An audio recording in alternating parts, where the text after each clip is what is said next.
आज 1 ऑगस्ट आहे, साहित्यरत्न अण्णाभाऊ साठे यांचा जन्मदिवस। तर अण्णाभाऊ साठे हे कोण होते? तर यांनी कथा, कादंबऱ्या, नाटक, पोवाडे यांच्या माध्यमातून समाजामध्ये ज्यांच्यावर अन्याय होत होता, समाजातील अन्याय असेल, समाजातील अत्याचार असेल, समाजातील विषमता असेल, यांच्या विरुद्ध आवाज उठवला।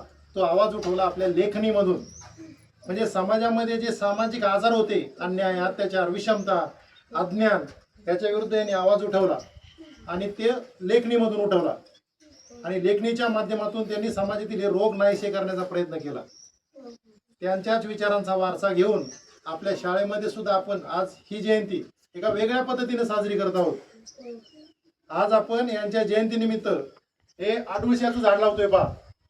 अडुळसा ही वनस्पती सर्दी, खोकला आणि श्वसनाचे त्रास याच्यावर गुणकारी।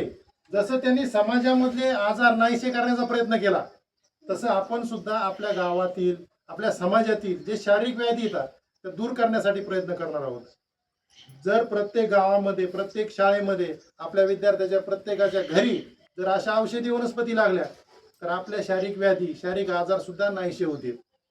म्हणजेच यांचे जे विचार आहेत, समाजातील जे वाईट गोष्टी होत्या, समाजातील जे आजार पण होतं, सामाजिक रोग, ते नाहीसे करण्याचा त्यांनी प्रयत्न केला। आज आपण आपल्यातले शारीरिक व्याधी नाहीसा करण्याचा प्रयत्न करूयात। त्यांच्या हातामध्ये एक पुस्तक दिसते बघा, फकीरा, ही त्यांची नावाजलेली कादंबरी। त्या कादंबरीसाठी त्यांना महाराष्ट्र शासनाचा पुरस्कार सुद्धा मिळालेला आहे। त्यांनी लेखणीमधून क्रांती केलेली। आपण औषधी वनस्पती लावून समाजातील आपले व्याधी दूर करण्याचा प्रयत्न करूयात।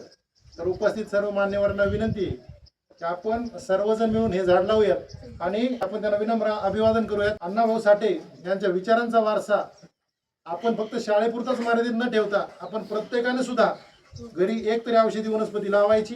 आणि फक्त झाड लावणं महत्त्वाचं नाही, तर ते जोपासणं सुद्धा महत्त्वाचं आहे। आपण ते झाड जोपासायचंय आणि पुढची ज्यावेळेस जयंती येईल, पुढच्या वर्षीची, त्यावेळेस मात्र आपण त्या झाडांसोबतच अण्णाभाऊ साठेंना सुद्धा एक आठवण म्हणून त्या ठिकाणी पाहू शकतो। आलं लक्षात?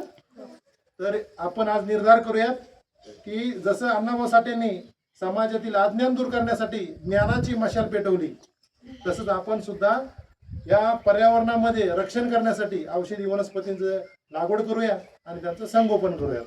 ओके, सर्वांना विनंती आहे आपण या ठिकाणी या वनस्पतीची लागवड करूया। या ठिकाणी आपण आज साहित्यरत्न अण्णाभाऊ साठे यांची जयंतीनिमित्त हे अडुळशाचं झाड लावतोय।